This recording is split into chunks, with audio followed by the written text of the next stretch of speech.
Today's episode of the Tourpreneur podcast is kindly sponsored by Checkfront, the booking platform trusted by over 5,000 tour and activity operators around the world. This month, Checkfront is offering an exclusive 90-day free trial for tourpreneurs. Find out more at checkfront.com/tourpreneur. Welcome to the Tourpreneur podcast. Travel industry veteran Shane Whaley will take you on a journey with fellow tourpreneurs, sharing their tips, ideas, insights, and success stories to inspire you to make your tour business the best it can be. And now, here is your host, Shane Whaley. And welcome to day 11 of the 30-day Things to Do Tour Operator Challenge. Ryan is back with us on today's podcast, today's challenge. How are you, Ryan? Doing good, Shane. Thanks for having me on. So you're 11 days into this. You must be a bit of a superstar at work now, with tons of people asking for your autograph. Yeah, no, I haven't gotten any requests yet, but... Okay, so day 11, what have we got on today? Yeah, so day 11 is gathering guest feedback.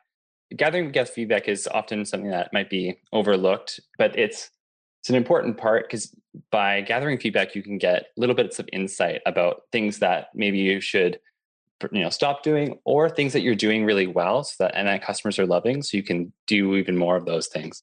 Okay, so there's a lot in that to unpack when it comes to gathering guest feedback. I mean, there's whole kind of companies you can hire to do that for you. So what are some good questions that we can ask when we're looking for guest feedback? Yeah, so generally we'll use some sort of notification. And if you don't have a booking system that has notifications, there are other options. But things to include in the questions that you ask customers is try to keep them always open-ended, because that way you'll get the most amount of qualitative information from the customer, or most amount of information from the customer. So I've got 3 examples here, but we've actually included a lot more on the worksheet. One is, what's one thing of our website that's missing? That could be a contact form. You'll get a bunch of good information from that. Another one is, what could we add to our tour to make it better? Another great one. And this is one I really like. What would you tell a friend about our tour? And it gives you a bit of insight into the word of mouth marketing that people might be sharing with their friends. Yeah, I love in the workbook, which everyone can get at tourpreneur.com/challenge, that you actually suggest 8 useful questions for feedback, such as, why did you choose to book with us? As you said, what's the one thing our website is missing? What didn't you like about the tour? How do you describe the tour guide? How can we make it better? Because sometimes it's hard when you just ask for feedback, but here you've got the 8 questions, and, it's a good exercise to, I think, pull these up in front of yourself and go back to some of your guests to ask them these questions in order to get the feedback. Yeah. And sometimes, the bookings, if you are using a booking system, there's some really powerful tools to automate some of these questions that can go out. So you can use notifications and some variables to make them more personalized, the emails that go out. You can also use a tool called Google Forms that's free, it's user-friendly. You can add a hyperlink that goes out and that does, submit some feedback, and that will go to the Google form. The neat thing with that is all the submissions go into a spreadsheet, which is really easy and handy to kind of examine afterwards. Making it fun by offering some sort of incentive or discount always helps and goes a long way. How do you feel about, I've said on an earlier episode, I'm a big fan of phone conversations. Do you think this is something that could be done by phone? I think so.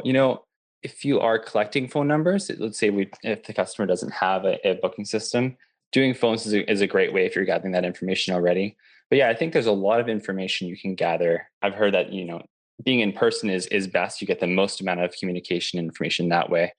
And then I think phone is secondary because you can understand what they're saying and dig deeper into the questions and the feedback that they're giving.